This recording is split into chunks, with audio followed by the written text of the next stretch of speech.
Herb terrors, run through the single drill. Sorry, not sorry, ain't it funny? Herb P on the track, license to ill. Advise opinions maybe, but facts ain't lies. It's gold medal mentality. Watch the sunrise, one of one and checking in. Silver sitting pretty, still mean second best in the world. Get ready, face down opponents, pressure cooking hot. Get my sweat, my focus, everything I got. TJ Bronze, and TJ holding down the beyond. Still on the stage, he's up for the Giants. Turn a new page, little discipline, focus, respect for the fight. The facts ain't lies. Gold medal mentality. Watch the sunrise, one of one. Reality, still mean second best in the world. Get ready, face down the opponents, pressure cooking hot. Yeah, let's get it. Don't walk on eggshells spin. If your feelings get bruised, let the wine begin. But don't wait for apologies. Don't hold your breath, son. We're sorry. All right, we are back. This is the Warehouse 15, and today I'm going to start with an apology to TJ's mom.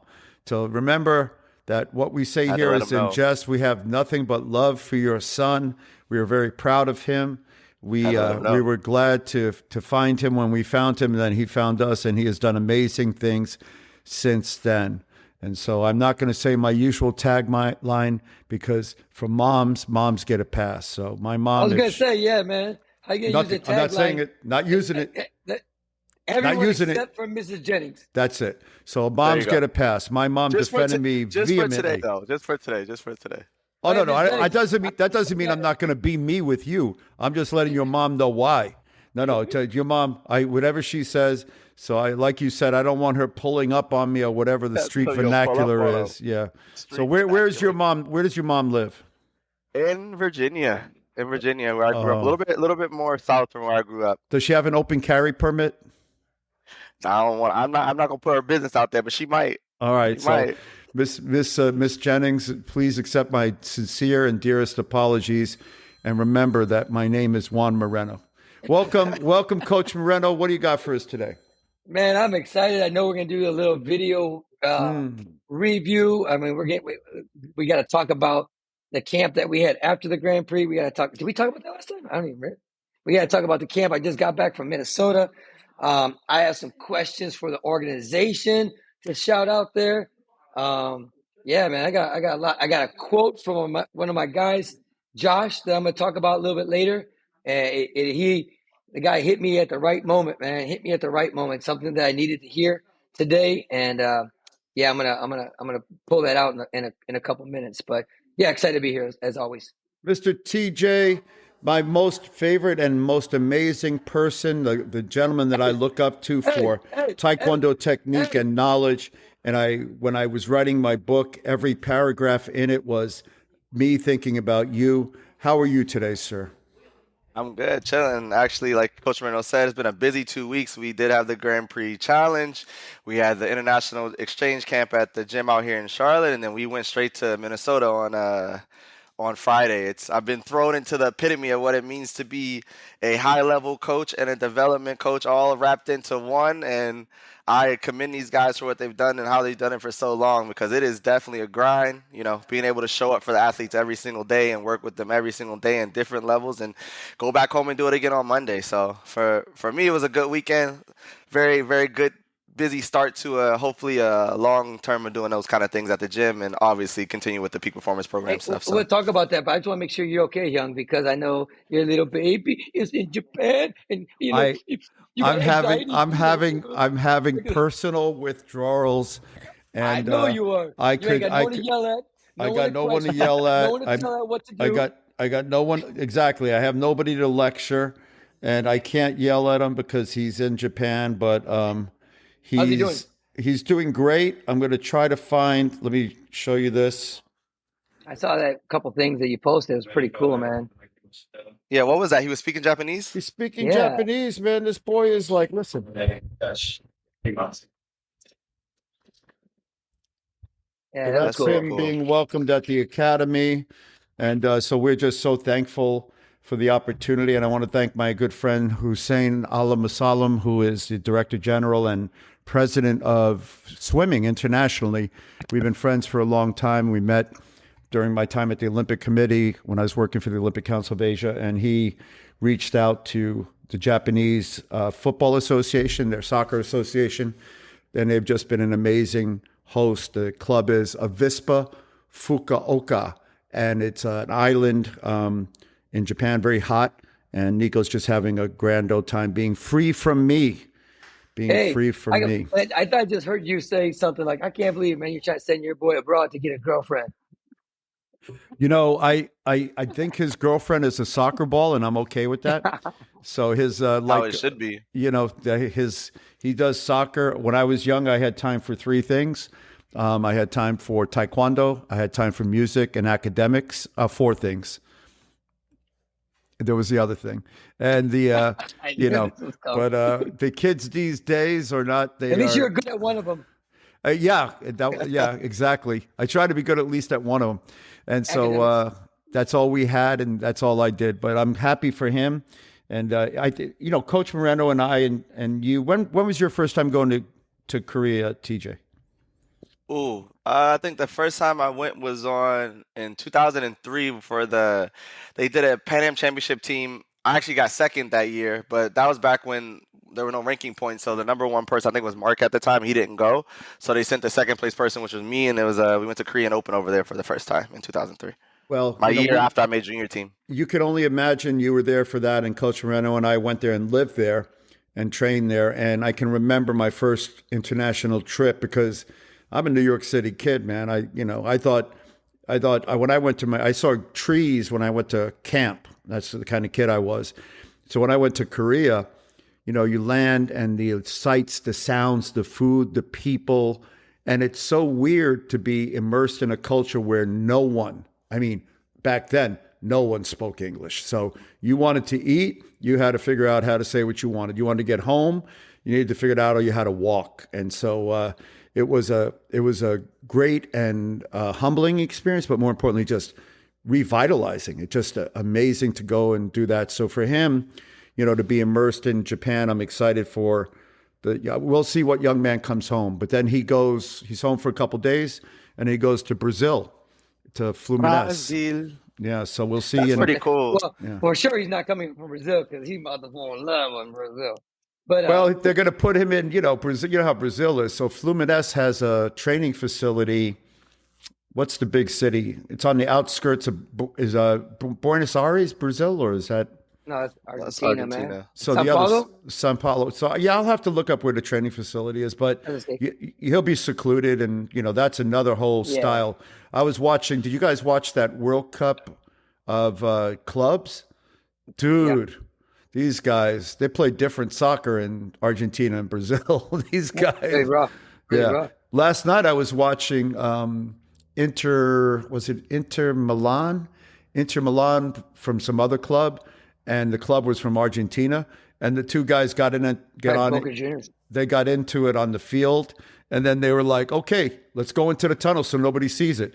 So the one brother from Inter Milan ran into the tunnel. They grabbed the Argentinian guy and tackled him to the floor so that they wouldn't be in the tunnel punching each other in the face. So yeah, it's a lot more personal. Like, I mean, it's a little bit like Taekwondo. I mean, in Europe, and Taekwondo it's a little cleaner. It's a little bit more point based. It's not so personal. I mean, people lose and they dap each other up. In South America, we push and we kind of, North America, we're a little bit more rough around the edges. But no, I was going to say, Young, I mean, I know that, you know, TJ went back in 2003. You went back in the 80s. So did I. I mean, talk about no one speaking the language, talk about no phones, no communication. I mean, I remember going to a pay booth to call my parents. I mean, it was just crazy. And I was 15. At least you were a man when you went there. I mean, I literally had never been out of the country. Just set me on an airplane. I'm like, what the? Well, I remember flying over there in Korean Air going, what am I doing? Like, who do I meet? Like I didn't have a name. No one gave me a name. Nobody gave me a picture. Like, I really just remember getting out the plane, carrying a bag, and then just one guy looked at me. I looked at him. He looked at me, and he turned around, and I just followed him. You know what it was? It was Icky John Icky. He's from yeah. So anyway, it's just funny kind of stuff. But but that's great. That adventure, like, you know, Nico had to go through Korea, right? So he gets off the plane in Korea. Doesn't call me because he knows what I'm going to say. So he calls my wife. He doesn't know where to go. Like, where do I go? She's like, find the gate. You know, find the gate. So he gets off the plane in Japan, and luckily there was somebody there to pick him up. And when I went, you know, Coach Isang oh my gosh, it's kill something. And now he picked me up. He was the president of the Taekwondo program there, and then he became president of Isanguk, and he became president of the university. So I had the actual like guy pick me up, and he didn't speak English, a little bit of English. I went to his house for breakfast. It was his birthday, and just the culture and the amazing welcoming of it and the hospitality was unparalleled. It's funny.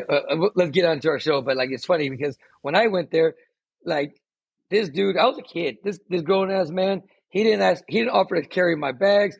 I got on a train. I got on a bus.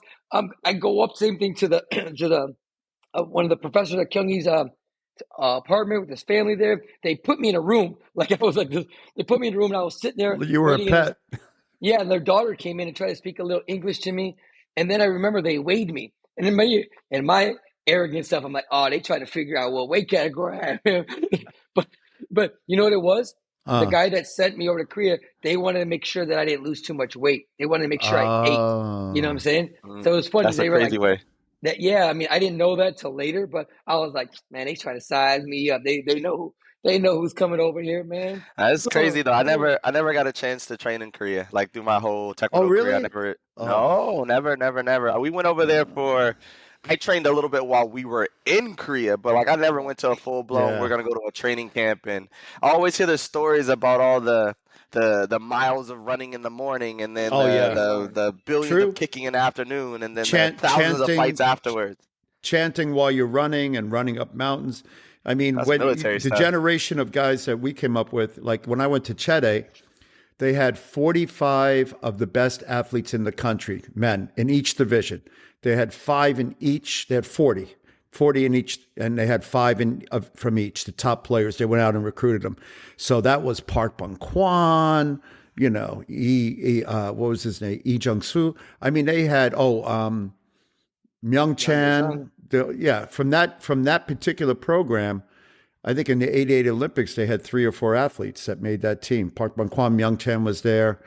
They were, listen, in those days they were good. And I mean, there's a couple universities, but you're right, TJ, the running and stuff like that. I mean, I think it's changed a little bit now. I mean, obviously, just like our country has changed, but I mean, it was not fun, to be honest with you. It really wasn't. I mean, it's fun looking back, but it wasn't fun while you were there. Yeah. I got too many too many good stories. Yeah. Well, no doubt. Listen, they were tougher, and the programs there were tougher. And, one of the best coaches in the history of the sport ran the high school program, and that was Kim Se-hyuk.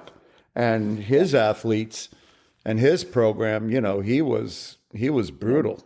A guy showed up to practice with hair too long. They all shaved their heads. They got hit with sticks. I mean, you couldn't do that today. Kids would cry and go home. When I went to Korea, they took me to Kyunghee Day, and then they looked at me and they were like, "This kid's too small," and they sent me to Dongseong High School. So I stayed in a little place, right, and that was where that Kim Se-hyuk was, and the guy that I fought in the Olympics was there. Kwon I just Tae-ho? didn't know. Yeah, Kwon Tae-ho. I didn't know who he was, and Bobby Clayton and Park Bung Kwan. All those guys would come back there in the afternoon because they'd go to the university and they'd come back to this high school to train at night with this specific coach because he was just the best. He's the best. I mean, he's literally the best. Well, I know today we're going to talk about and we're looking at and we're going to watch a match. So this is something new. If you have the YouTube, we're going to share the video so you can see it. And it's going to be a good conversation because it'll be a conversation a little bit about the scoring system and then certainly about some of the things we see in it. But let me take a second here to figure it out. Can I say something before we get on that? Yeah. I mean, while you figure that out, I just want to say, like, this weekend, I know we had that international camp. I don't know if we talked about that, TJ, at your place. Did we talk about that, or is that were we in between? A little bit. A little bit. I think we just the continuation into Minnesota was the part. You want to talk about that first? We could talk about that first. Yeah, because it's quick. I just want to say just a real quick thing. Listen, I want to give a shout out to Coach Oi Lee. He's one of my original peak performance coaches. He had us all out to Minnesota. He's been having one every June. He was a guest on the show. He was a guest on the show. Yeah, prep before nationals and stuff like that. But this one was particularly special because we really had like what do you say, kind of TJ, almost like a reunion. We had Terrence, TJ was there, Paige was there, James Howe was there, Russell Benny B was there, your wife was there, Nat, my wife was there. Coach Park from Canada came in. Am I missing one of the other coaches? Just well, I'm talking about our peak performance reunion coach. I keep waiting. I keep waiting for the invite. I feel like, I understand USA Taekwondo may not like me. WT may not like me. The Kuki one may not like me. Everybody likes Mexicans don't like me. TJ's mom doesn't like me. But like you guys, I mean, come on now. I asked you before, but anyway, it was kind of cool. It was definitely cool to have that many of us around. It's interesting. I was looking at some of the pictures on the wall there, and I see like, particularly like Alisson when he was younger, this little kid, like goofy looking kid, and now he's been able to fight and develop into an Olympian and get through all these things, and it's pretty cool to see the process of that, and kind of seeing some of these kids that I met when I first went there for peak camps and I was maybe 20 some years old, 22, 23 years old, and they were like 12, and now these kids are 22 and they're still involved, they're still active, they're still helping be a part of the development. I think that part was pretty cool. Yeah, that's really what I want to talk about, TJ, is that there was literally generations. There was my generation with TJ and a lot of these guys, and now they have students. Some of those students have kids. It was crazy. Oh, James Howe, I miss James Howe, yes, and his wife. So like we were just all there, and all the coaches were on the floor working, and like you said, to see. Alisson's a great talk, because the kid was in the after school program, and now he's an Olympian and runs a school for OI. You look at Ava Lee. Who was this little girl running around, we said carry her in diapers, and now she's fighting at the world championship level. And to see Skylar Park and the Park family, coming to us, it was just really cool to see the lowest of the low, the highest of the high, and it was beautiful for me. I mean, I almost felt like a grandpa, kind of sitting back, watching everybody. I mean, I worked a lot, like at the camp itself, but I was really proud and happy that like what we've been able to build. I know people talk about peak, but to see everybody in the same room, bringing their own athletes now, it's not just them, it's their athletes now coming with our athletes. And man, the family was great. And we had a really good level of little kids, of juniors and of seniors. Like I said, we had how many Olympians training that day? There was like four Olympians training. It's crazy. So just a lot of fun. Now, again, shout out to Coach Lee, because him and his family, his wife, and the WTA family, they were young. They took us out to their lake house. We did jet ski and we rode on boats. He took us to dinner. I mean, the dude is just I know people look at him because he's a kind of a scowls and stuff like that, but what an amazing host. Brother for me is literally like my brother. I mean, just a great guy. So yeah, just want to give a shout out to him. Well, I think that, I didn't realize this, TJ, but with your headphones and that microphone, you look like a telemarketer for a late night, like lose weight program or something. Call now, and you too can. Yeah, I mean, I don't know what it is. I think it's the way the microphone comes down or something. But TJ's mom, that's a joke, just a joke. Couldn't wait, TJ. He couldn't let it go. What time is it? 17 minutes in. That's 17. All it took. What happened to the clock? I'm gonna get the clock back. I think I need it. You've been okay so far. Like we haven't got too deep, but I'm gonna have to bring the clock back. You got to bring the clock. Let's watch the video. I'm gonna get it. We're gonna start a share. What are we watching again? What are we watching? This is the World Samba Championships, and the athlete from the U.S. is competing against the athlete from Korea, and I think it's a breakdancing competition. I'm not really sure what it is. I had to watch it twice because I fell asleep during the break between the first and second round, and I had to be woken up. But let me get it up. No pun intended. So, can you guys see it? You see it now? Yeah. All right, let me do this. I'm going to make it big for our audience. Are people at home going to be able to see it? They will. It's going to be, and they're going to be able to hear it. So what are the rules to watching this match? Like, I like watching Taekwondo matches. Like, are we going to stop, pause it? We going to like talk about it? We going to let it run straight through? If you want to pause it, we can pause it. So all you got to do is... I don't mind. I just want to know the rules because, I know we might go off on a tangent and start talking about... What is this, Fight Club? We don't talk about Fight Club. Your last time you made spaghetti or something crazy in the middle of this match. So. All right, so let's pre-frame it. We have... What happened to his hair? Who is that? Hold on. Let me pre-frame it. Because, listen, this would be a very, what do you say, like a match that I would want to see, quite honestly, because they fought before. But it just happens to be on this system, which we're going to see is a little bit crazy. And I mean, I know it's, Dr. Kapner wanted to come on and debate with me, but I told him I had no defense of this event because it was, I don't even know what was going on. I don't even know what the points were going on. I couldn't tell you. So, this would be a great match on a normal KPMP or maybe even a Gen 2. This Gen 3, it is what it is. Let's watch it. All right. I'm gonna start it, and then let me know if you don't hear the audio, but I have the audio on as well. And this is being commentated by, I don't, it sounds like somebody from North Carolina, has a little bit of an accent, and I don't think they actually do Taekwondo because I'm not talking about the athletes, I'm talking about the commentator. But if you can recognize the commentator, let me know. Gold medal winner in Manchester. These have been the two most dominated fighters in this division. It's doing the choppy thing again. And so it is the best for last. Well, in this case, so the people that are watching it won't see the choppiness. It's just you. Right off the bat, Nicholas hits a tight little inside roundhouse kick, but it doesn't score, and it honestly it doesn't even register.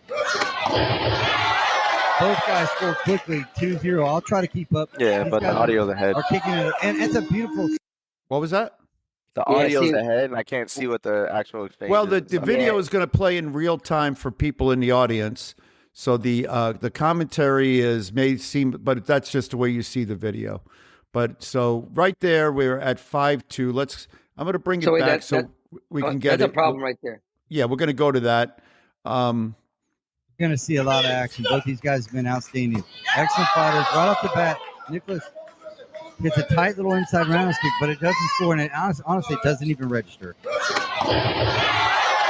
guys score quickly, 2-0. I'll try to keep up. These guys are kicking it, and it's a beautiful sliding roundhouse kick just over the shoulder.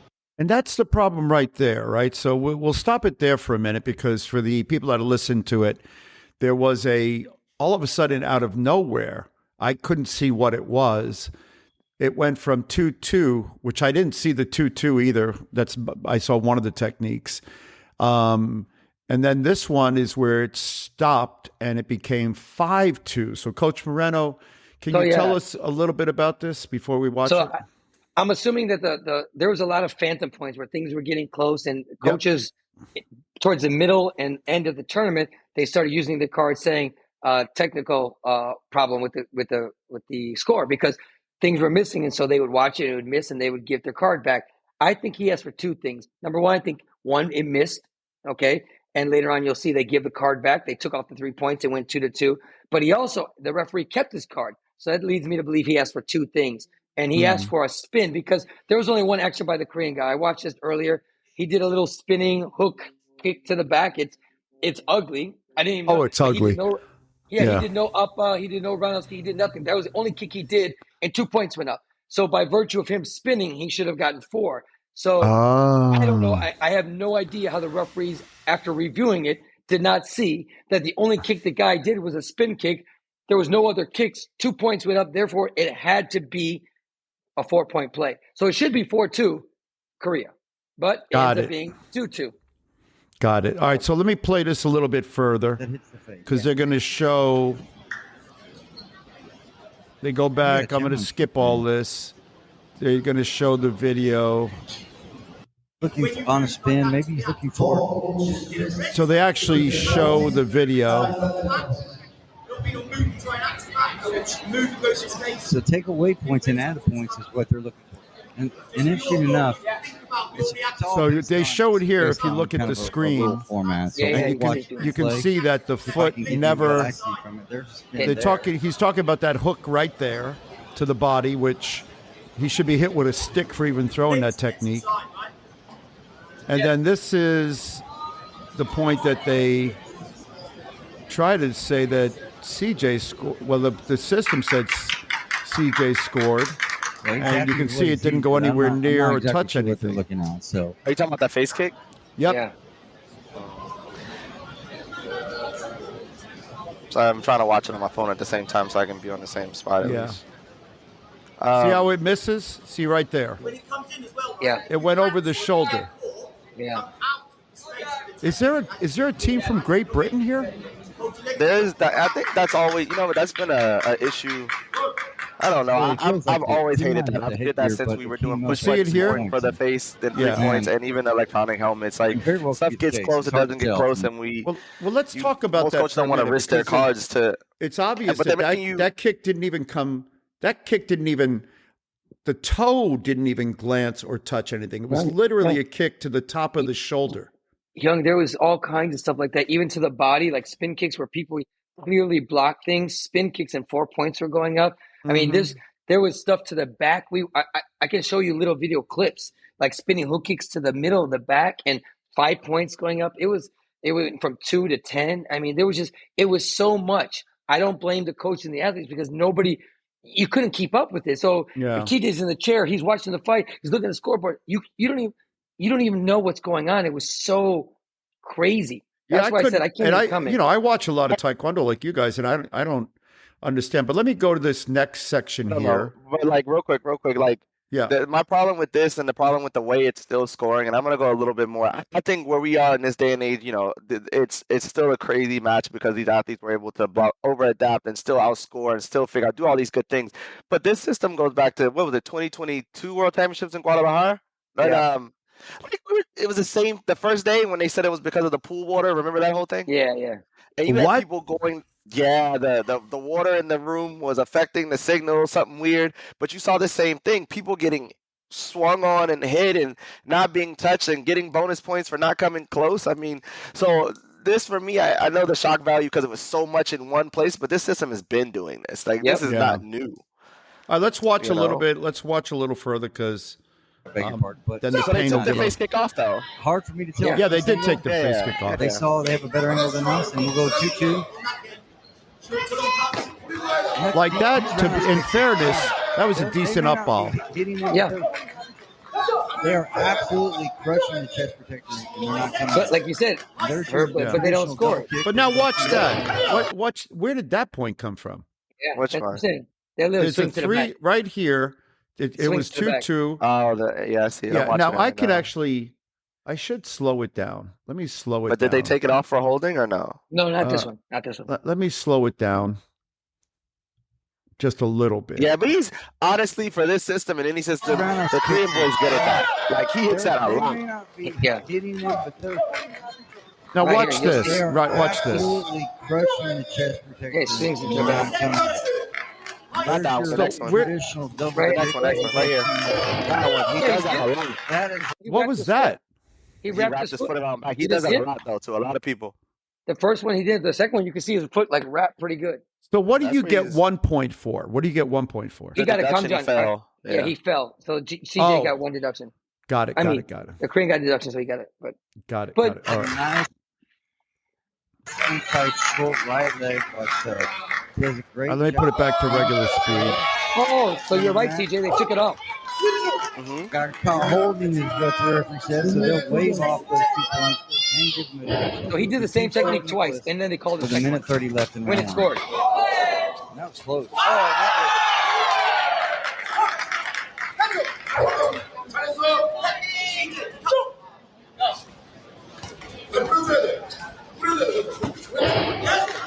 Nicholas, What was that? Up on side. I mean, I'm telling you, I can't defend it.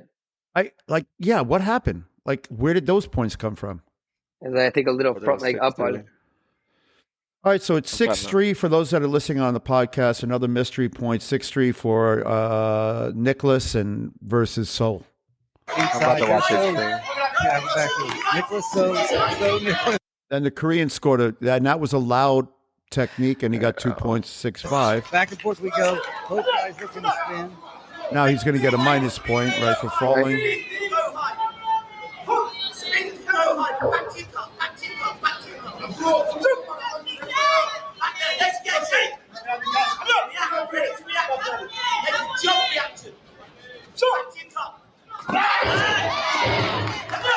Both guys scoring back to back.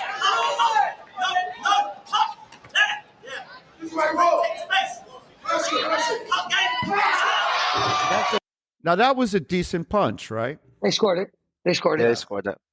It was like one of 5 punches throughout the weekend. Wasn't many. Big punch. That's one of the punches that does score around here. And it scores because it's big, it's stopping, and it's loud. That's another solid cut by Nick. So 2 points for a cut. And he has an 11-7 lead. Just 48 seconds left here in round one. That's a nice tight round stick. That's what Sol does so well. He's doing a great job of following his kicks. But Nicholas doing his and it's a big face kick. Doesn't score. Keep the discipline. Don't let them lead you into a big battle. Stay on your knees there. Stay on the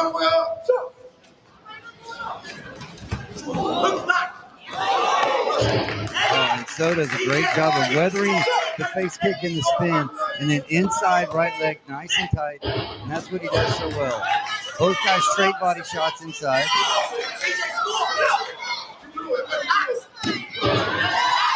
There's a cut. There's a defensive cut kick. What the hell? What was that?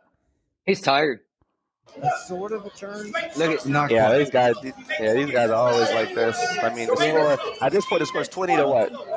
Well, I'm ahead, but so 17-12 seconds left. We knew it was going to be good action. But take that for a minute. What was that? So they were at 17. Yeah, and then watch this, because this is interesting, right? Let me change the playback speed just so you can appreciate what I'm going to say.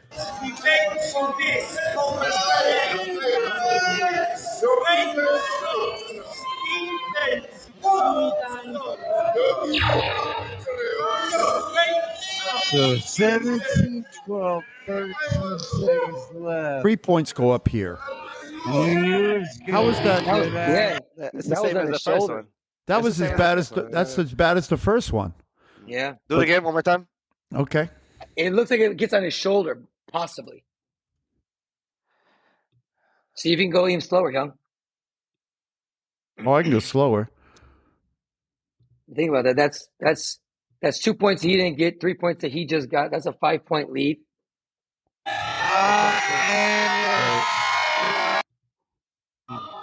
It already came up. No, you went too far. Yeah, right here. Right here. Left.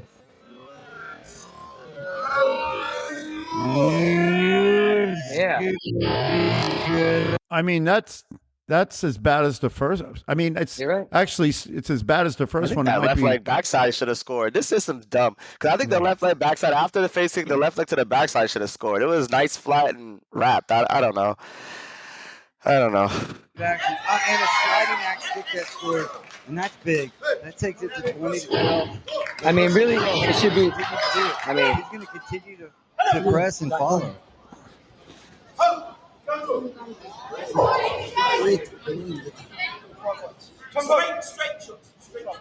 What's going on? What's he doing? That's just.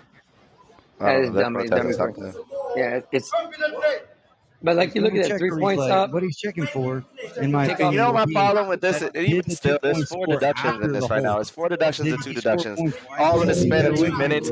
And like even worse, these guys are fighting for 2 minutes, and that's still such a big factor in the match. They're not avoiding, they're not trying to fall, they're not doing any of that stuff. And that 4 points is that's huge. It's not going to matter because it's 2018. We're talking over 3.5 seconds so long. So think about this. Like right now, there's 3 points for a face shot, right? Right. There's 2 points that they missed on a spin. That's 5, right? Mm-hmm. It should be 5 change. And then there's they're fighting every single time in the clinch and the kicking. And then the one time the guy gives them a point. When a point scores, he gives a come down, takes out 2 points. So that's a 3-point swing. So that's 5 and 3. That's an 8-point swing in USA's favor. And look at the score. Yep. I mean, that's big. It's a I know those are matches. I'm not crying about the deduction, but the 3 that they missed. I mean the 2 that was a spin and the 3, that's a 5-point right there. And so think about what when is the match. This? 7 and 8 is the number of the player, right? No, that's how many body shots. Body shots they scored. Headshots. Is that what it is? 7 bodies. Yeah, 1 head, 0 heads. Right. 2 punches. CJ got 2 punches that round. Oh yeah, he did get 2 punches. Yeah. Well, and then 0. Tom Johnson got 4. 4 deductions though. He did 3 times. Yeah, it's a crazy game. I mean, obviously, I've never liked the deductions for falling because I know where it started when people back in the day would go potty chuggy and roll and fall on the floor on purpose. But I've watched people get deductions for slipping on the slippery World Taekwondo letters in the middle, and I get a deduction because the letters are slippery. Is stupid. Like Yeah. we go too far in this. I guess in the ability to try to say we're being so fair and we're doing the right thing that I think you've tried to go so far because you're masking all the stuff that is actually wrong, and that's my issue. And obviously the headgears are screwy, the body shots are screwy, everything's screwy. All right, let's It watch makes the this. game tough. Let's watch this second Two. round for a second. CJ Nicholas Blue, USA. Sol Jungwoo. Why is he touching him? For round number 2. What? Oh my God! I never CJ did that when I Nicholas fought. Blue, But anyway, USA. just Sol me. Jungwoo. Red Korea.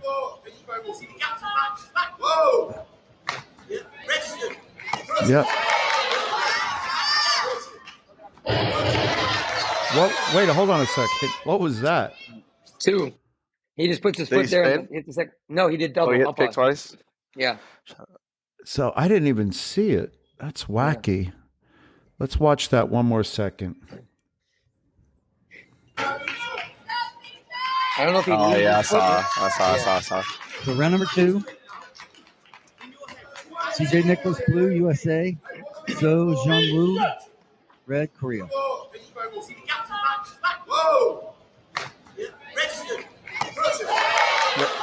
Right. Here. 1, 2.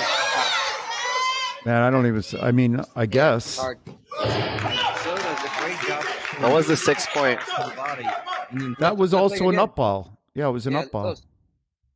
But I mean, we'll talk about that later. None of these are points.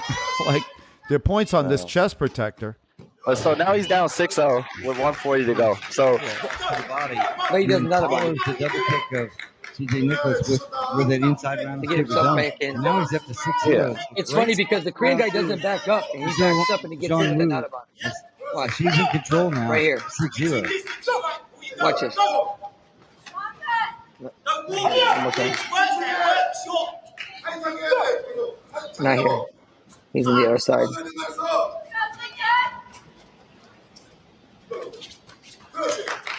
that one, yeah. No. Here it comes. Oh, beautiful spin. 360 round kick from Nicholas, and he scores it big and long. So he trims that lead to just 2 points with one kick. 360 round kick, not a bomb round kick. And there's So with his right leg inside again, back up to 8-4. So it's not right leg, Outstanding left here leg. round 2 with the short inside rounds kick with both legs, but the right leg in particular. Looking for that.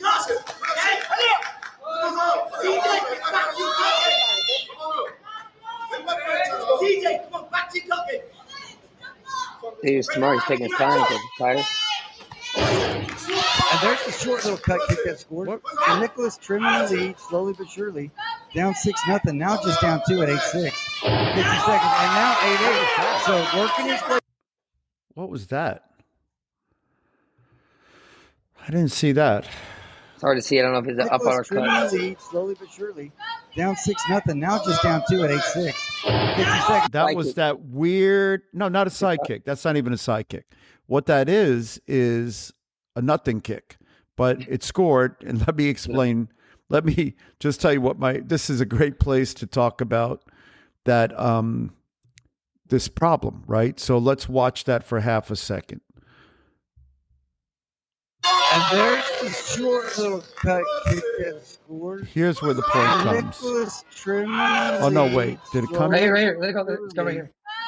Down 6-0. After a Now clash. just down 2 at 8-6.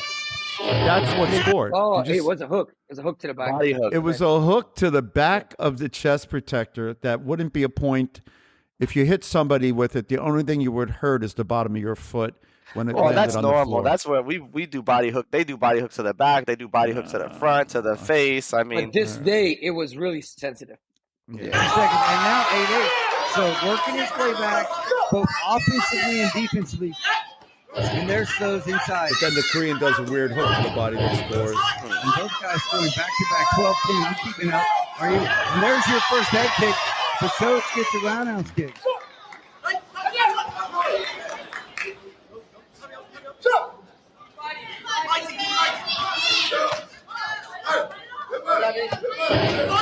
he kicks around the guard.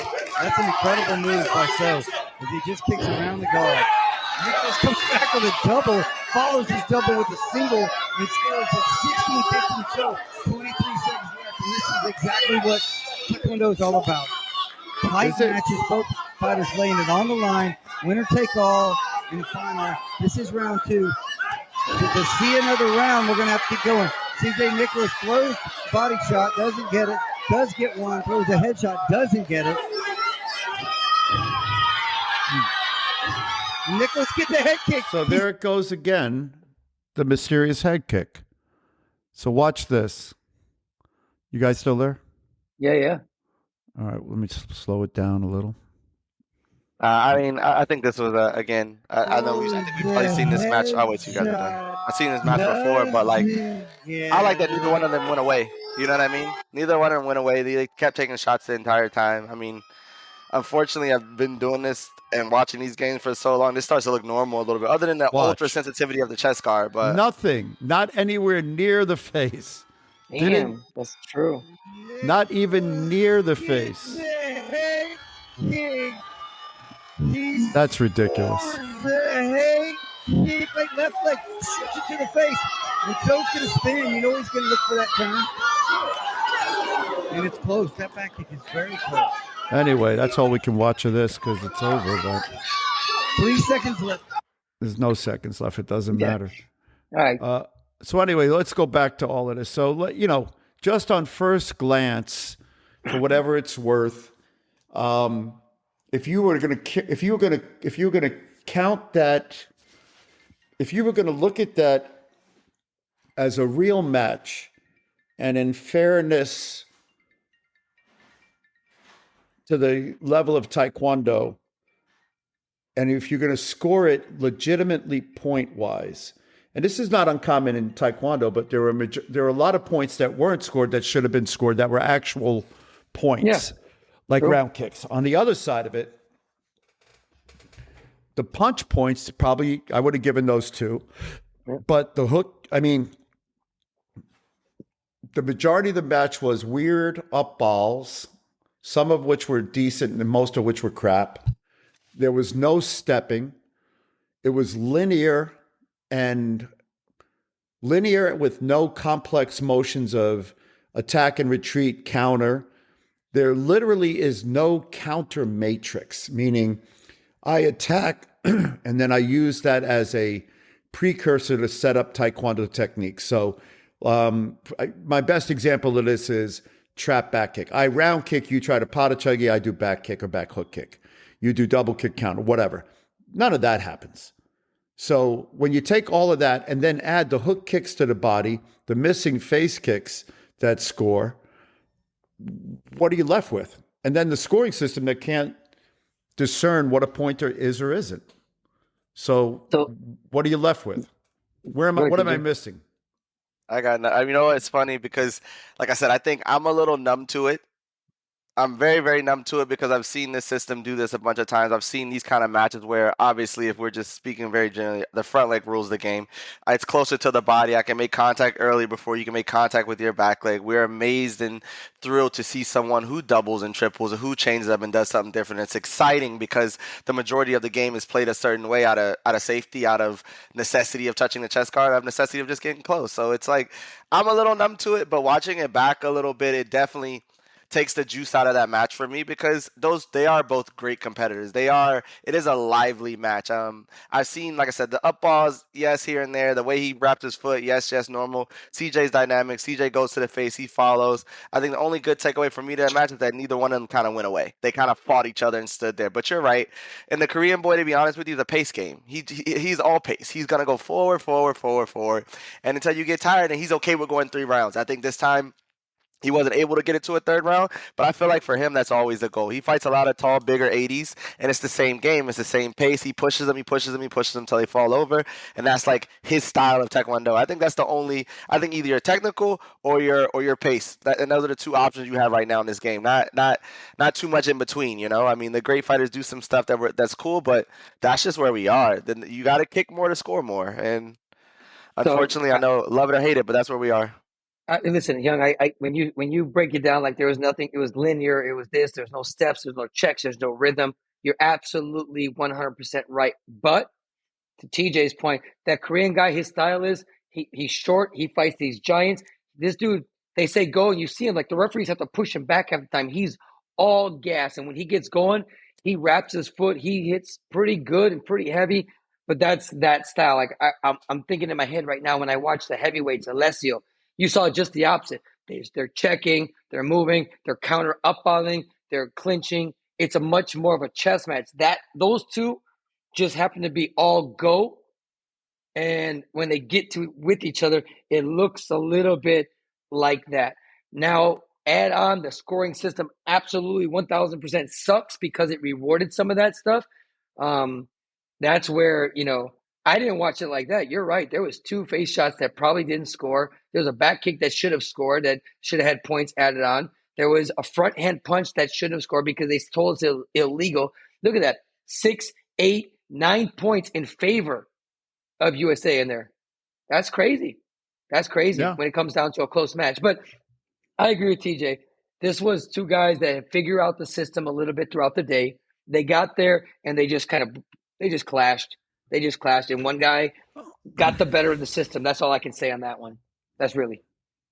Yeah, I mean, I don't. Yeah, go ahead. I think we compare it to like I know kind of where you're, I guess not where you're going. We were talking about just again like the spatial awareness. Like normally old school Taekwondo, we're never one person not going off the line, the other person not. If we're in open stance, the other person not responding with the same side.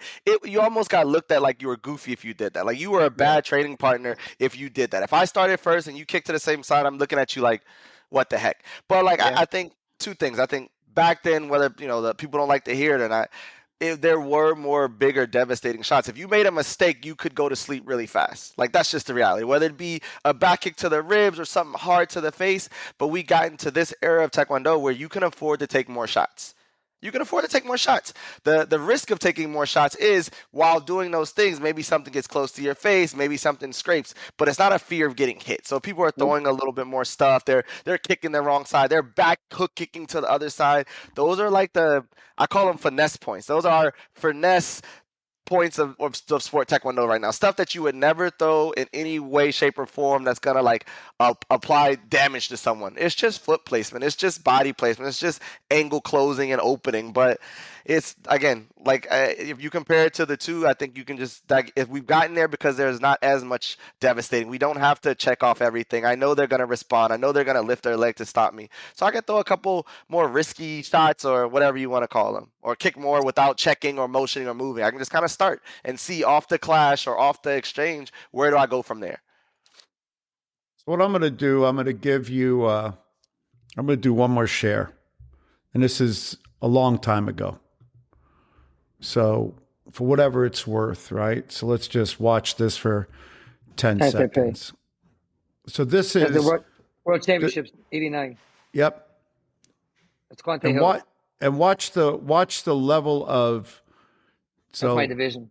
Yeah, basically they're fighting, a similar fight, right? But watch the Korean. See the stepping and the moving. And then you're going to see attack and release. You're going to see counters. You're going to see setup, right? And I could pick a million matches like this. And of course, there's a lot of bad matches as well. There's a counter. There's a recounter. There's an answer. There's an in and out, in, back in, right? So when you watch these kind of matches, you're seeing, a different, and this guy is obviously overwhelmed. So here, let me give you one last one. One of our favorite. Basically, I like this pace better. I mean, just being in Taekwondo, I like this pace better. Obviously, I think we have changed. I mean, it's just touch the chest guard and try to make it go off. This is Kim Choro. See the exchange of techniques. See the in and the out, right? And watch, same tournament, by the way, 89. This is where he becomes world champion. And great fighters. They're trying techniques in and out. They're stepping, right? There's a multi-directional aspect to it. And albeit fin weights, right? I think this is fin or fly. Is this fly? Must be fly. Well, I guess like what have you named again? And we shouldn't have to do this. 'Cause I think it was very understood before. But like boxing, you got your jab, you got your cross, you got your hook, you got your uppercut, you got those things, and those are what the referees are looking for scoring techniques. What if we limit it to that? You got your front leg up ball, you got your back leg round kick, you have axe kick, you got back kick, but we take away all the weird Easy. stuff. You just say it just doesn't score. Like it's not a scoring technique, and just leave it at that. I Turn the mean, volume down. Yelling too much, I guess, huh? Well, the Chinese So Taipei here's players, their 1999. coaches are known for being extra passionate about the fight. And this must be And Juan. Where's same for the 99? Korean. Is There's that another Calgary? warning Oh, he's got for one. the Edmonton. coach, this time on the Edmonton. Korean side. That ref looks familiar to me. Well, that's Mr. Bruce Harris from the United States. Very seasoned as an international referee and well-loved and respected throughout the international community. Let me go here. There's a lot of people watching this. Let's see what's going on. Good movement around. 2 seconds. 1 second. Oh, another He hit for the scored Chinese right at the Taipei player. last second of the fight. Fantastic. Not a Oh my God, that's bomb. Bruce Harris. And again, did you see him? Oh, jeez. But look at the attempts on counters. Look at this Oh my guy. gosh, Wow. beautiful. I mean, look at the level, Beautiful the complexity of point, technique. for sure. Look at the With that attacking left leg matrix. roundhouse kick as a Korean Right, would spin you and around. you could make an argument it was a little more boring, right? There's not as much action. Beautiful action. But here when in the third action round, these guys happened, really you know, took it up it a was couple real notches. action. These guys are right? great athletes. 3-1. yeah, this is how I learned Taekwondo. This is how I was taught Mr. Taekwondo. Harris You know. stops the fight for a warning for the Korean We're just not player. there anymore. I think we're like we have to kick. Everyone's being a little smart and creating opportunities, putting their foot. Look at Whatever look this and is, look the at even systems this, change. even this. And backwards. All right, I'm going What to put great up one athletes. last one because this is the highlights of What the if you only 88 traded Olympics. zero DTE options around events that are 100% guaranteed to And happen? I We found a encourage company people to that go out tracks and kind of look at these and do the comparison, right? But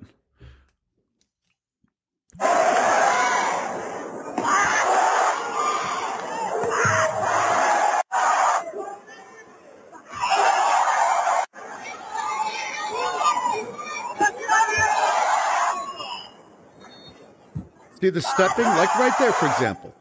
Enter, release, young chick. Right, and this Yeah, is because what's- but yeah. Young, the game is exactly what TJ said. I'll wait till it's done so you can hear me.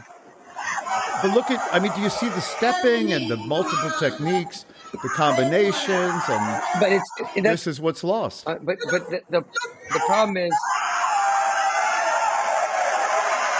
Go ahead. not because you can't hear me because talking you can hear that it's too much.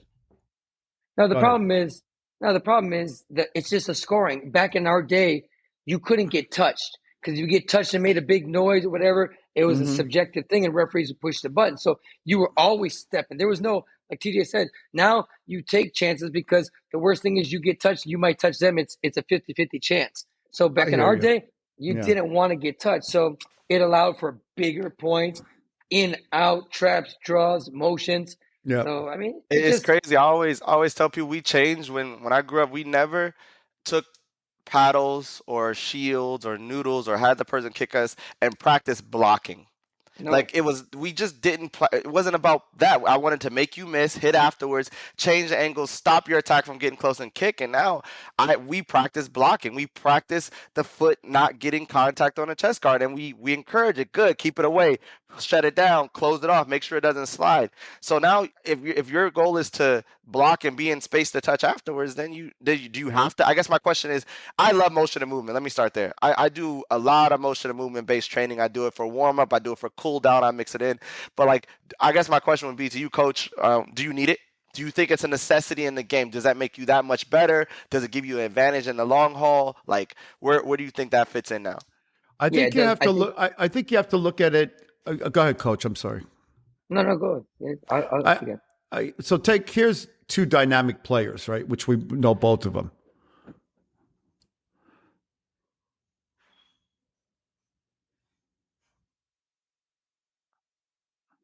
I mean, obviously, we get it. He fought the same on electronics, though. You can, right? But so, I mean, this is He like, fought the same. He was special. He was different. That was his. Yeah. That was his thing. Like, but he fought the same on electronics and regular chess cards. And sometimes it was amazing, and you watch him run the whole tournament. And then sometimes it's like, some Russian guy comes on with a long foot and he just scores 1 billion points on him, and you're like confused. So Yeah. I don't know, but he fought the same both. He's just him. So it goes back to a fundamental look at this: the escape, the enter, the recounter. I mean, the level of technical superiority you have to be able to fight like this. You're attacking, coming down. Watch this: attack, counter, re-attack, come back. I mean, the level of movement and understanding of the game, and in real time being able to understand how this works and how it all fits together. That's Taekwondo, right? Well, anyway, we're not there. We're not there. I mean, but anyway, such is life. So, and that's the better question, right? So ask yourself that question. And it was a good question. Now you find yourself trying to explain what you're watching. And the question I was going to ask both of you, and I'll leave it for next time.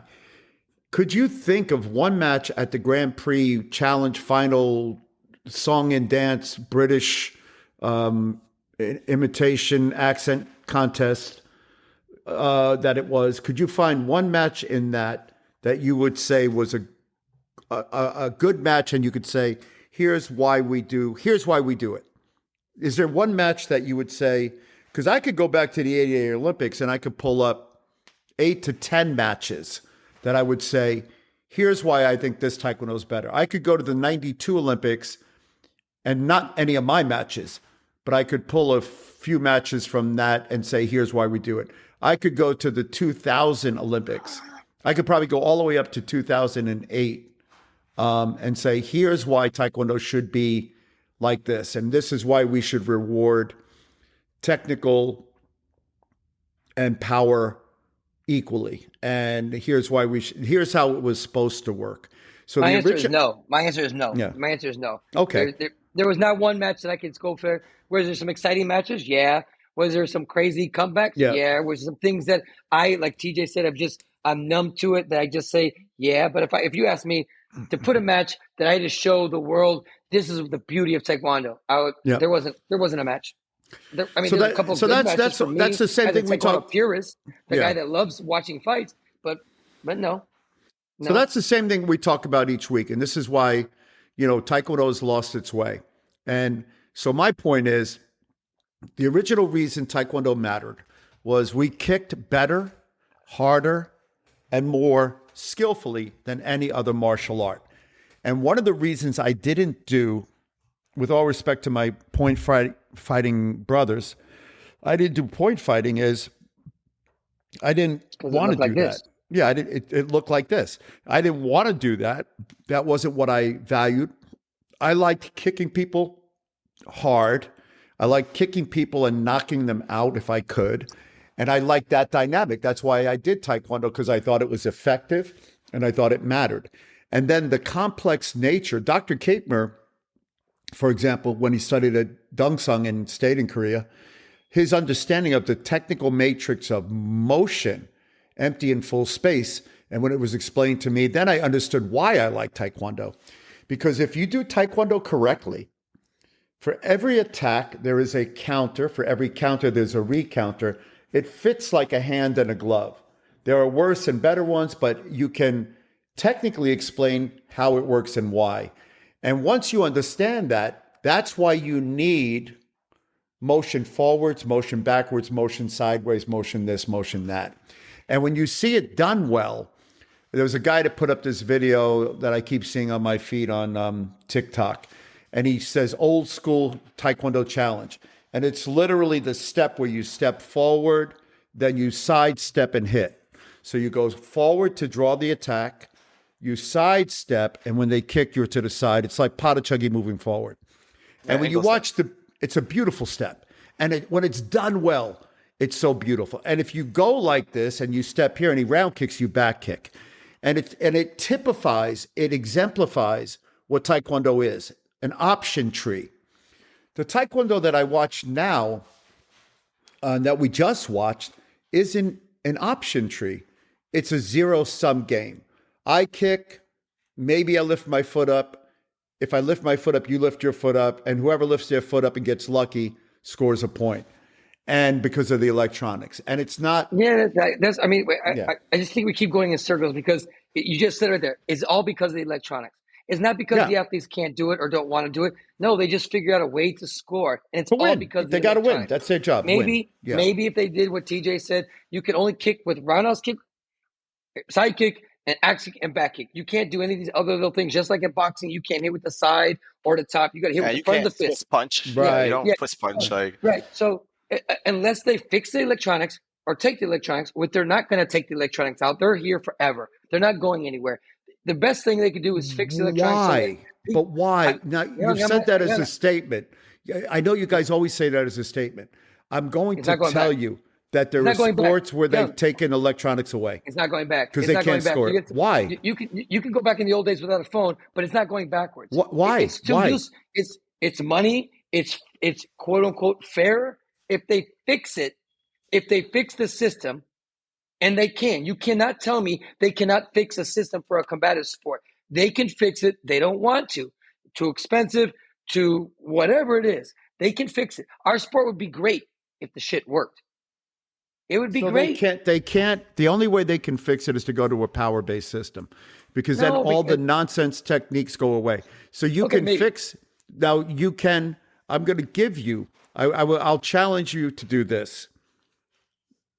With the exception of time-based sports or measurable sports like weightlifting. There's only Hold on a second. No. There are other sports. Gymnastics. How's it judged? I get it. It's subjective. I get it. There are a number of subjective sports that have suffered the same way Taekwondo did. But it's different. It's different because in gymnastics, if I do a fucking 27 flips in the air and land, I get more points than if you do one. That's just the way it is. And when they're that close, they're not that close. Someone is better, and it's subjective. But you're looking at techniques. When you're fighting, you can't do that. I mean, figure skating. You can, but they're not against each other. They're not. I was having that conversation with one of our young guys, and we were talking about like back kicks and backspin hook kicks, and like, oh well, if up ball and back kick are going to be the same, why would I back kick? And I'm like, because your opponent made a mistake, because they came too far with their back leg and you countered it and you hit them heavy to the body. There was a purpose of back kicking. Now we back kick at the end of matches. We haven't thrown one back kick the whole match. We back kick this because it's more point value. That's it. We're just trying to score the most points and be the most effective. That's why face kicks went crazy. That's why more people are assisting on their touch to the face, because I just got to get close enough for it to touch. I don't even have to effectively hit you anymore. It changes the concept. Like everything changes at that point. And I think coaching is a little tougher, obviously. Training it's a little tougher, and I think there are parts and bits and pieces that we put in there, but the majority of it you can't just be one way and then negate all the little touching and stuff. You got to be able to do a little bit of both. Yeah, I agree with you. We should go back to what you would call it, or push buttons. If you have professional eyes that do it professionally, like figure skating, like whatever gymnastics, but even then they go back and they look. Oh, she stepped out of bounds. Oh, she completed it. Oh, she didn't complete it. If we had great referees, we would do it, but they don't. They don't want it. They're going to keep the electronics. It's going for it. So my thing is, don't go backwards and take it away. Fix what you have. They should have fixed it. We've said this since we started this podcast. They should have fixed the referees back in 2007 and 8 because they started this. The electronics started with the Justin 2008. They should have fixed it back then, but they didn't. They went to electronics. Here we are, 8 to 12, 16, 21, 24. We're on our 5th quad. 20 years almost of not quite, but of electronics. So they should fix it. I don't disagree with you. They should go to, human element, but they're not going back. So my thing is fix it. To power base. Do you think the one? Yeah, they did that with the Adidas system though. That was and people were like kneeing each other in the clinch and punching in the stomach, and like again, for lack of it, we always create a way to kind of make it a little tough fight. So again, it goes back to what I've said since the beginning. Fix the referees, you fix the sport.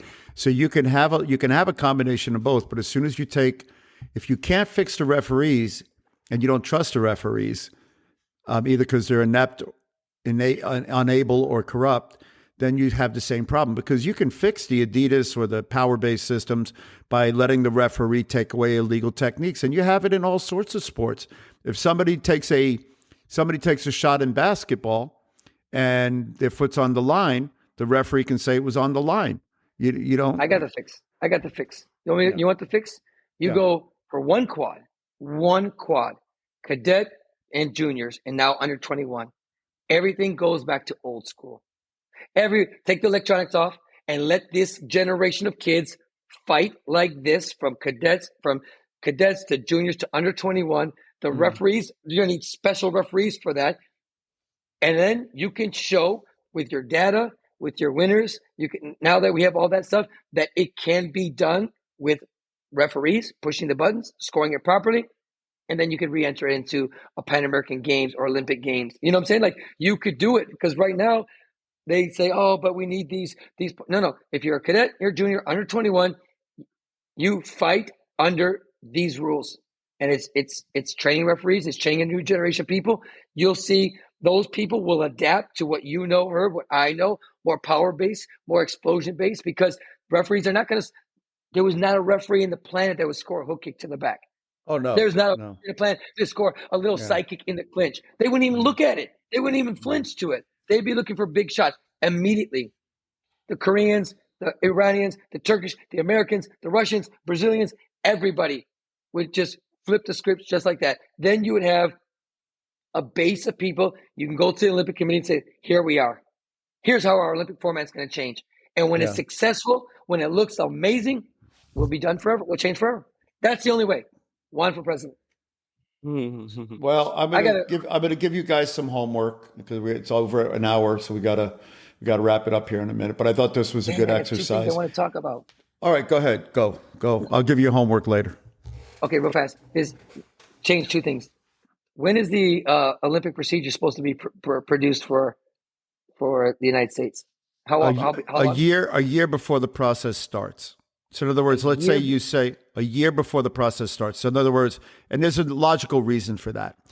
Let's say that you say we are going to count all the points from the past year and add them to the selection process. Had I known that, I might have competed in more or less tournaments. So you got to announce the procedures a year in advance from before the Olympics, first of all. Second of all, before the process starts. So that if you can't put previous qualifications into a current process, because had I known, then I might have gone to different things. So it's just common sense for that. So my question is, TJ, because we all know there's going to be a point reset next year, right? So theoretically, shouldn't they be out right now? Because then our Olympic stuff is basically January of 2028, right? So go 27, 26 is going to be a 2-year cycle. We all know it's a 2-year cycle. Shouldn't have already been out to say, these things. But either way, regardless of when it comes out, I think it needs to come out, because I was talking to somebody the other day, and I believe, well, we'll have to see. I mean, I could be wrong, but the United States is going to have to choose divisions. And I would like to know how they're going to choose divisions, right? First, second, third, fourth, how they're going to choose them. They're going to have to choose athletes that can either compete in those, or they just select. How are those athletes going to be selected? Will there be any kind of, if we're in the same division and we're close in ranking or whatever, will there be a fight out? Like, what are going to be the metrics of this? Because it's really important. Because if the United States doesn't qualify 2 men and 2 women, or 3 men and 3, and 4 and 4, and they have to get the automatic bids like France did, they're going to have to decide what categories, men and women, what athletes, men and women, and what are the metrics to be those persons selected. What are the most categories the U.S. can get?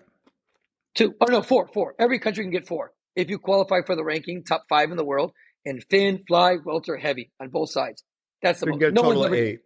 Yeah, no one's ever done it. But I thought the host country automatically gets those 8. No, they get 2 8. and 2. They get 2 and 2. 4. A full Olympic team is 4 people. Only per the ranking can you get 2 extra males and 2 extra females. And if you have one qualifying, see, the United States is in a weird situation, but let's just say Brazil. Let's say we qualify 1 man by ranking. We only can send one more to the qualifier. Women, same thing, 2. Okay? Same thing just happened in Canada last time around as well with Skylar. Same thing.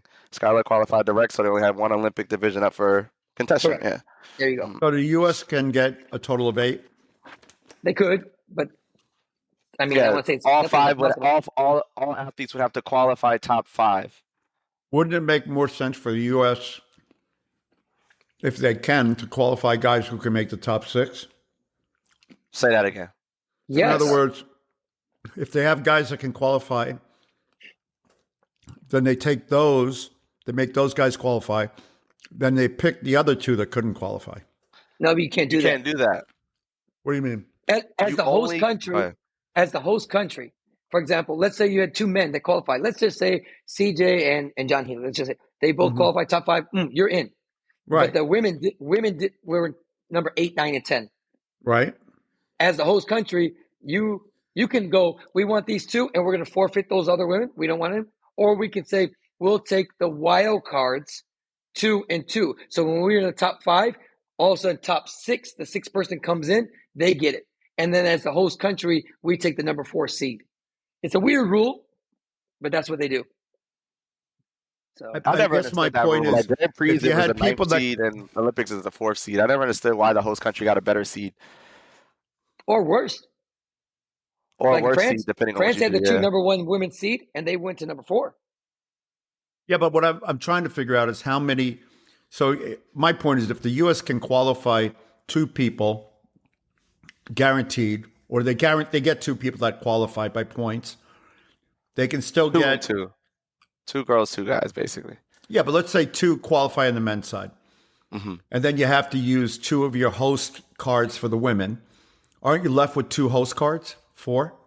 The men. No, you Yeah. can't. No, you're not understanding me. If Yeah. you have, like you said, if the 2 men qualified and Yeah. 2 women didn't, then you're out of luck. You got 2 choices. 2 choices. Keep these qualified and give those up so they can go by their ranking, or you say we're going to give these up. We're going to pick them anyway. We're going to give them up. We're going to take them as the host country wild cards, Right. and we come in. And since we were in the top 5, somebody comes down. That was number 6. They get in. So that's the way you can do it. That's the only way. When you're the host country, you got to take it all or nothing. So you can't get 8. You can only get a total of 4. If you qualify for the ranking, you could. If you got 4 men that qualified and 4 women, but if you get 4 men and no women, you got to don't get any choose more your 2. qualification spots. Yeah. That's crazy. That means That is someone that crazy. qualified top. Yeah. So, So that wait, was my one. so wait, rewind, because maybe I missed that part. Just so I'm clear. Four males qualify, all 4 divisions. 0 women. Women go donut. We're left with these 4 males.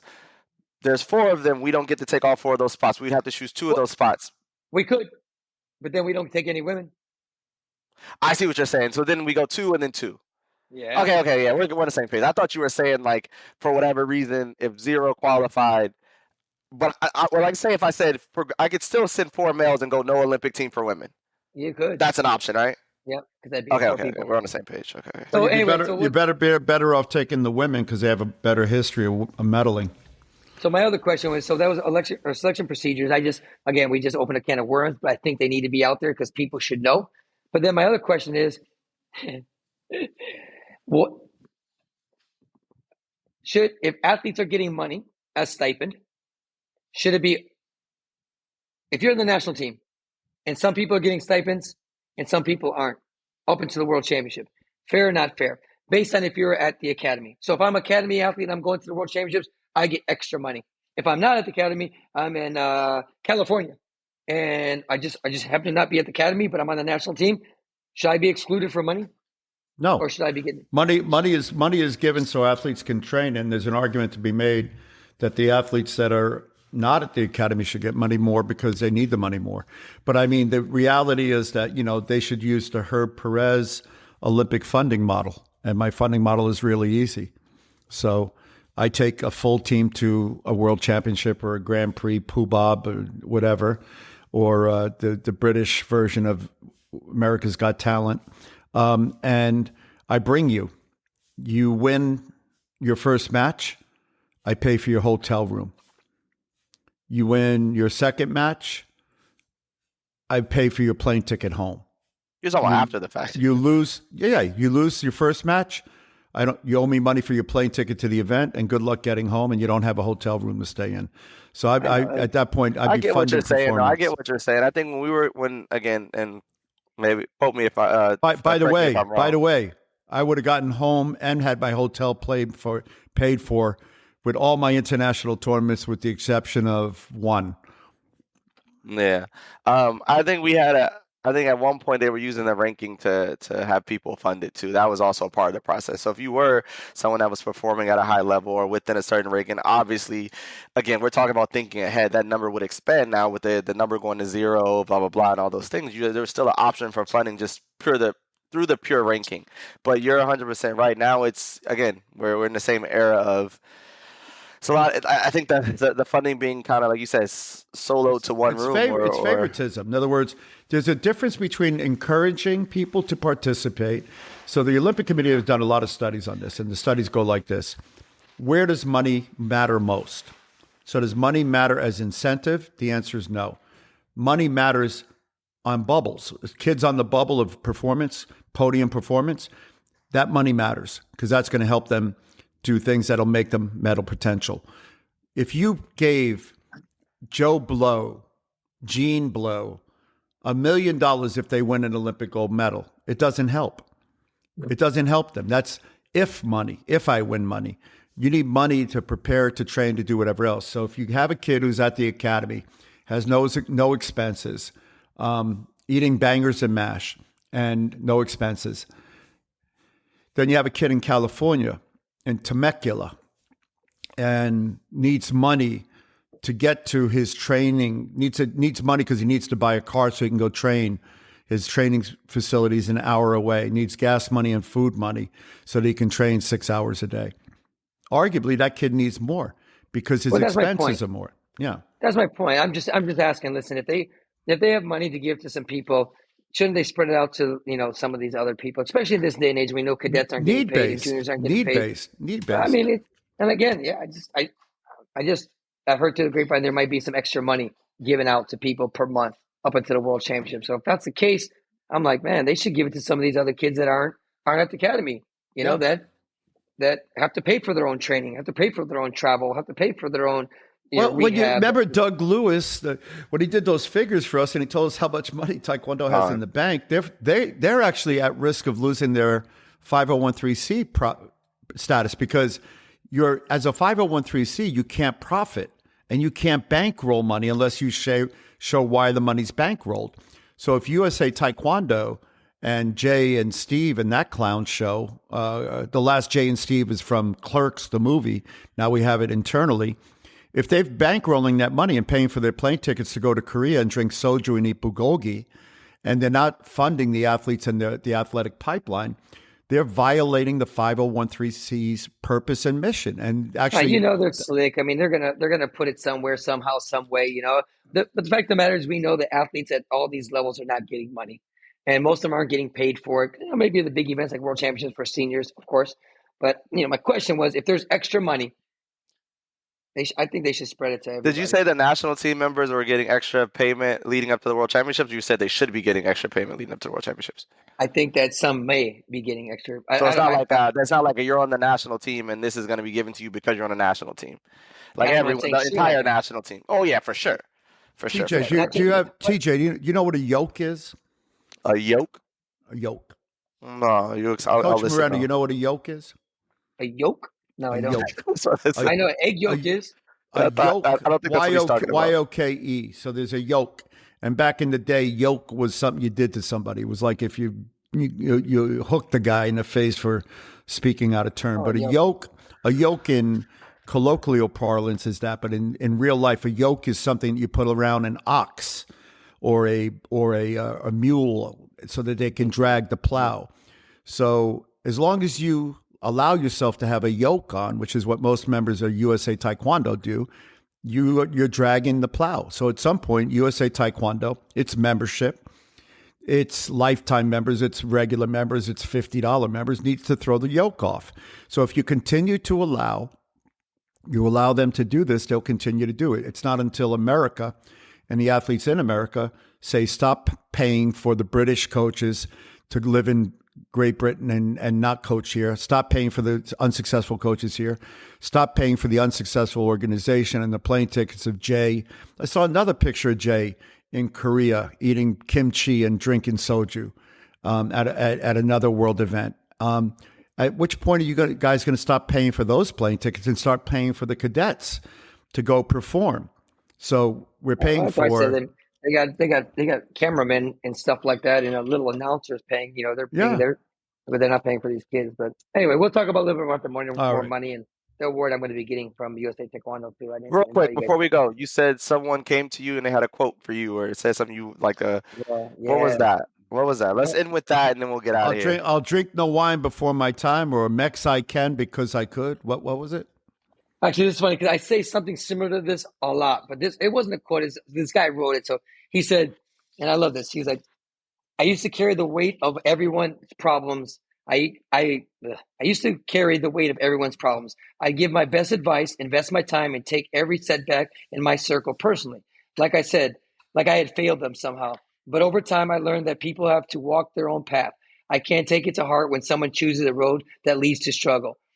These days, I still offer support, share my philosophy, and speak up when it matters. But I've let go of the responsibility of making sure everyone ends up happy. That's their job. Mine is to live with integrity, lead by example, and be at peace knowing I gave what I could. That was my guy, Josh from Houston. He's a very good business gentleman, has a successful school. He does consulting for Maya. But when I happened to read that today, and I was like, you know what? It's true, man. Sometimes I think we probably all have been there. We try to solve everyone's problems. We try to help everybody. We try to give. And sometimes we get hurt. Sometimes people turn their back on us. And, all we can do is give our advice. And whatever they do, they do. Wish them well and not let it, take little pieces off us and just kind of move forward. It's kind of a. I think that's a great quote. Here's my version of the same thing that I tell my son, and I give him this advice. If you ask somebody for advice, or if somebody asks me for advice, I give advice, and I give it freely. I have no expectation that somebody will follow my advice, so you'll ask me for advice. If you ask me for help, now I'm invested in you. If I offer my help, it's because I'm investing in you, and I fully expect you to listen to the help that I give you. And now I'm invested in you, and I will help you achieve your goal. So when I give advice, if people ask me for advice, I give it freely. If you ask me for help, that's different. I'm going to a different level. And so I'm not helping USA Taekwondo. I'm advising people what to do because I've helped before. And when I turn around, I'm standing there looking at myself fighting a fight that nobody else wants to fight or not willing to fight. At the point where people need help, they'll call for help. And that'll be a different level. So I always encourage my son and people like you, and we've had this conversation before, ask for help, because then the person you're asking for help is invested in you and your success. Ask for advice. Advice is free. Take it or leave it. I don't expect you to use it or whatever, but that's the longer version of my thing. So I always ask for help and not for advice unless I don't really want help, and then I will ask for advice. So, but such as this has been the Warehouse 15, and I'm reminded because we haven't said it yet, and this is not for TJ's mother, who I love dearly, and I can't wait to go to Virginia and see her and bring her a cake of some sort. He said he's going everywhere. He don't go nowhere, man. He don't go nowhere. I'm going to Korea, actually, because my good friend and our colleague, Dr. Kapner, is going to get his 9th degree. I will point out that they skipped over him for the ceremony last week, so which we'll talk about another time. But some guy in the kooky one is going to be strapped to a chair when I get there, because I don't know how you disrespect Dr. Kapner and not invite him to his ceremony so he can dress up like I dressed up. They want to give him one of those funny-looking uniforms. That's why. Dude, I'm going to watch him taking pictures. So in September, if you're bored, you got nothing else to do, come watch Dr. Kapner join the 9th Dan Club, and I'm looking forward to that. But with that said, just the last thing to remind everybody of, if we've said something that offended you, caused you to think, caused you to pause, question your sensibilities and your sense and purpose in life, sorry, not sorry. This has been the Warehouse 15. We are out today. And TJ, one last thing before we go. I will take 2 of those treadmills and Stairmasters that you're selling on late night TV with that headgear. We are out. TJ's mom, sorry. Later, peace.